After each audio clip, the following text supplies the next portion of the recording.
ஒரு ஊரில் ஒரு விவசாயி இருக்கிறாரு. அவர் ஒரு பெரிய நிலம் வச்சுருந்தார். அந்த நிலம் வறண்ட நிலமாக இருந்துச்சு. ஒரு எந்த வேலை செஞ்சாலும் அந்த வேலையில் அவருக்கு காசே கிடைக்காது. அதனால் ஒரு மரத்தடியில் உட்காந்துட்டு யோசனை பண்ணிகிட்டு இருந்தார்.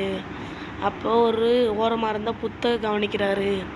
இந்த புத்தை நம்ம முதையே பார்க்கலையே அப்படின்னு யோசிக்கிறாரு. அதுக்கு அடுத்த நாள் அந்த ஒரு பால் கொண்டு வந்து அந்த புத்து பக்கத்தில் வைக்கிறாரு.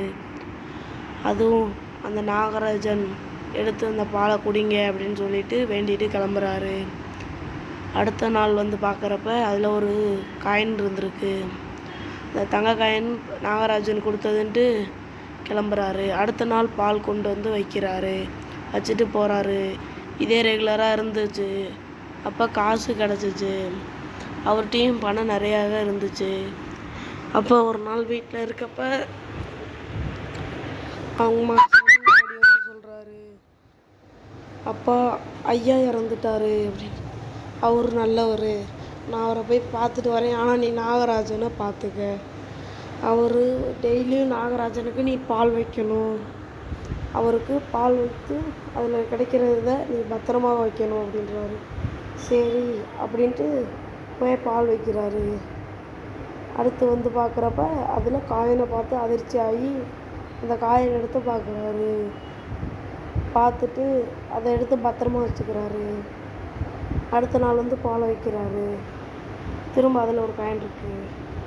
அதை எடுத்து யோசிக்கிறாரு, ஒரு வேளை நாகராஜன்ட்ட தான் எல்லா காசும் இருக்குது போல், அதை நம்ம எடுத்துடலாம் அப்படின்ட்டு அடுத்த நாள் கொண்டு வந்து பாலை வச்சுட்டு ஒரு ஓரமாக ஓடிடுறாரு.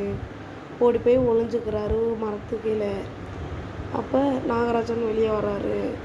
வெளியே வந்து பாலை குடிக்க போகிறப்ப ஒரு கம்பு எடுத்துகிட்டு வந்து அடிச்சிடுறாரு. நாகராஜன் கொத்திடுறாரு. அப்போ அந்த பையன் இறந்துடுறாரு. அப்போ வந்து அவங்க அப்பா வந்து பையனை பார்த்துட்டு அழுகுறாரு. அப்போ நாகராஜன்கிட்ட போய் உனக்கு தேவையானதெல்லாம் நான் செஞ்சேன், என் பையனை நீ கொன்னுட்ட அப்படின்னு சொல்கிறப்ப நாகராஜன், நான் உன் பையனை கொன்னது உண்மைதான், ஆனால் உன் பையன் பேராசை பிடிச்சிட்டான், அதனால தான் நான் கொன்னேன், ஆயிட்டா கடவுளே அப்படின்றாரு. சரி நான் சத்தி வாங்கி கிளம்பிடுறேன்ட்டு சத்தி வாங்கி கிளம்பிடுறாரு. அவங்க பையன் பொழைச்சிட்றான்.